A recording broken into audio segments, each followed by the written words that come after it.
Hey all. Okay, so welcome to day 2 of Unit 6. I owe you guys an apology. I got super excited about the fact that we were going into the French Revolution that I talked incredibly fast in the last video. So I'm going to do my best to slow things down this time. I talked way too fast. So slow it down. We have a lot of information to get across today, so just stick with me, rewind it, pause it when you need to, and we'll get through this, okay? All right, so today we're going to pick up with the events of the French Revolution. On May 5th, 1789, there was a meeting of the Estates General. And at this point in time, there have been red riots, folks have claimed major abuse of power by the monarchy, and eventually the aristocracy called for the Estates General to meet. Now, the Estates General had not met for quite some time, but they were called back together to meet. They thought that this was the best way to get things taken care of. So at this meeting, though, where all of the estates were supposedly represented equally, when the time came to vote on abolishing the taxes on the first and second estates, of course, the third estate, they were the only ones voting yay on that. And this is going to anger the third estate because remember, they're the ones who are paying all the taxes. They're the poor folks, the middle class and poorer folks of the society. And it's not fair that they are the ones paying the most taxes. So they protest this. They end up getting locked out of the meeting with the first and second estates, and they were ordered by Louis XVI to disband. So on June 20th, 1789, they head to an indoor tennis court. So remember that they're meeting at the Palace of Versailles. They call themselves the National Assembly, and they took an oath or made a promise that they would meet until they had come up with a new constitution. So this is what is known as the tennis court oath. This is when they came together and said, all right, look, we're going to meet until we come to some decision about there being a new constitution. Well, this completely freaked out Louis XVI. So at first it seems like he's okay with the National Assembly because he legalized it.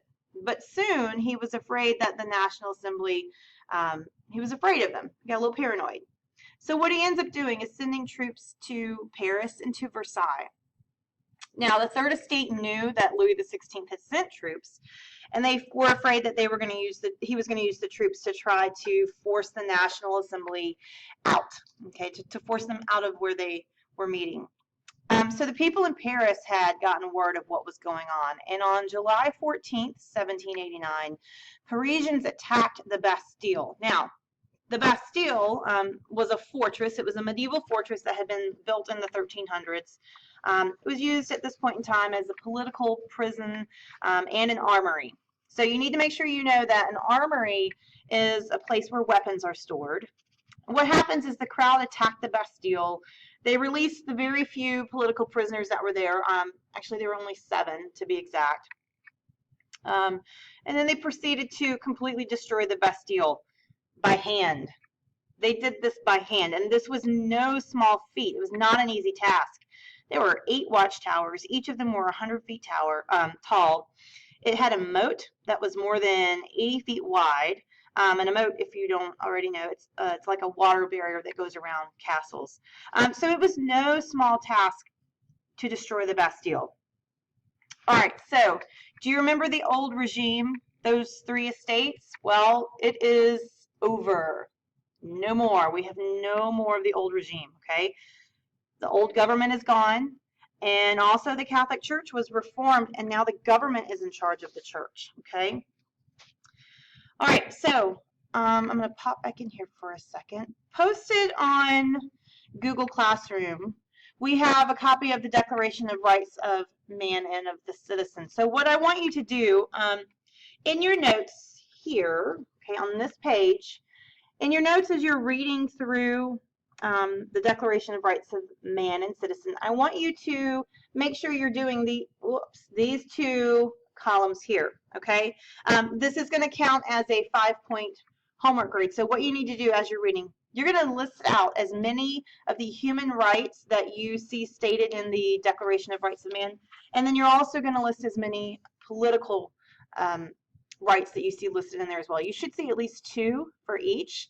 So make sure you get those down.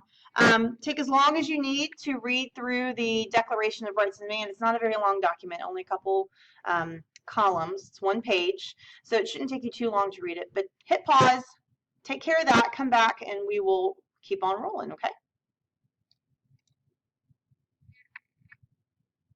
All right, so welcome back. Let's go over what it is that you read. So we'll start with the human rights. There are 4 that I want to make sure you get. So make sure you write small enough to get them in that in the rectangle there, okay? The first one is freedom of speech, okay? Well, I think I have a picture of our Declaration of Rights of Man. Yep, there it is. That's what it looks like. All right, so the first one I said was freedom of speech. Okay, make sure you get that. That's the first one. All right, the second one is freedom of press, meaning the freedom to print whatever you would like in newspapers or brochures or books, those sorts of things. The third one is freedom of religion. Okay, so remember that this, remember Voltaire, freedom of religion and freedom from religion. Either way, it is now viewed as a human right. Okay, so you have the right to be religious or you have the right to not be religious.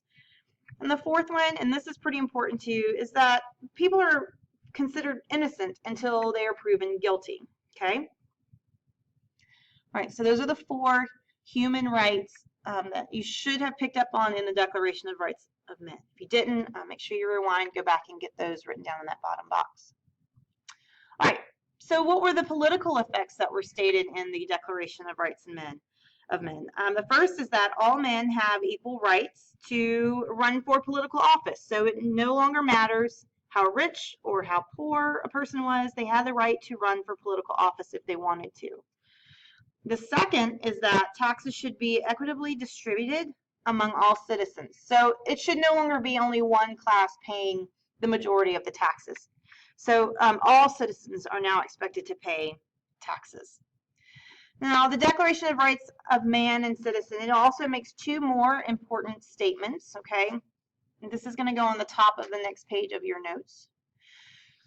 So the first one is that,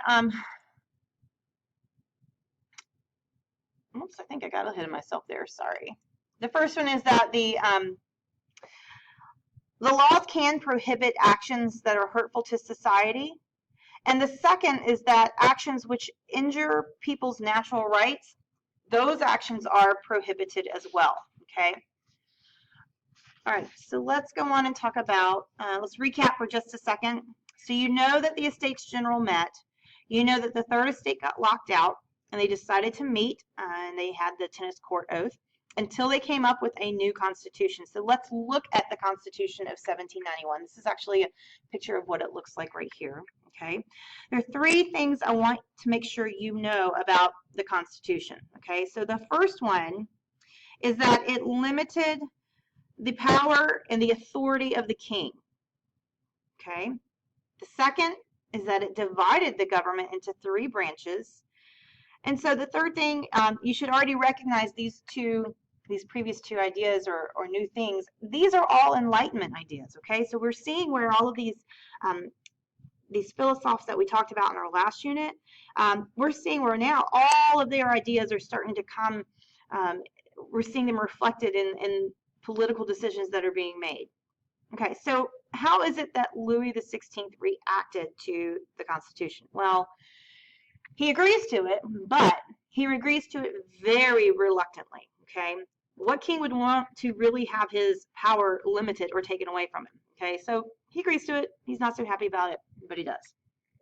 Well, what he ends up doing really, he ends up conspiring with the nobles who had supported him at the beginning of the revolution but had fled to France.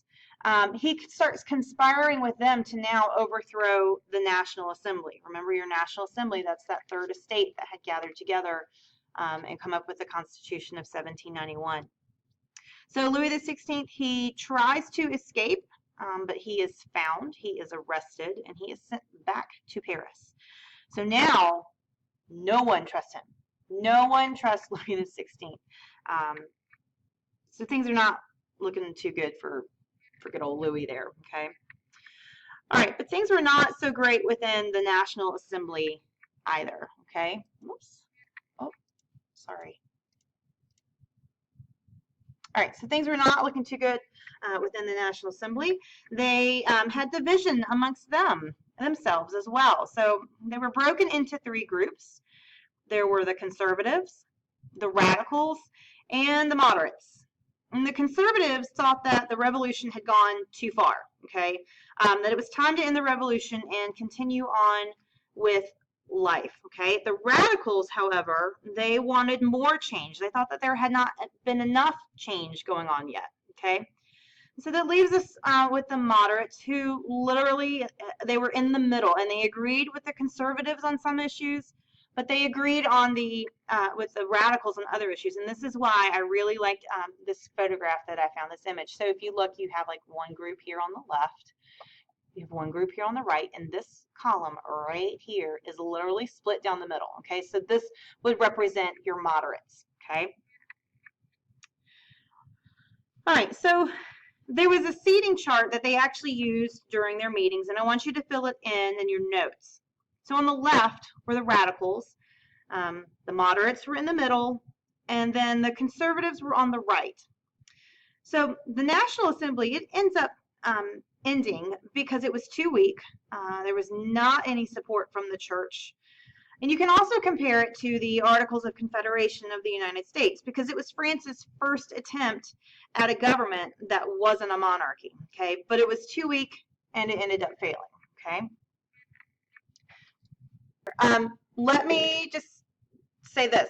That was a ton of information. So thanks for hanging with me. I'm glad you got it. Make sure you, if you're unsure, go back and rewind it, listen to it, watch it again. Do your best to get it. Ton of information there. So if you are one of those people who likes to go ahead and write your summaries as soon as you're done with the video, I want you to do me a favor and do yourself a favor. Give your brain and your hand a break, because you just took down a ton of information, and I really want it to just kind of soak into your brain, okay? You'll have time next class to get your summaries done. Class, it helps you kind of review before you take your video checks. That's why I do it that way. So just give your brain a minute to take a break, okay? All right. Next class, next lecture, we are going to talk about I am going to talk about the French Republic. Then we're going to get into the Reign of Terror, where heads are going to roll. Oh, you like my joke? Okay. Anyway, if you didn't get it, you'll get it by the time we're done with our next video. So we're also going to look at what the outcomes of the French Revolution were. So I will see you then.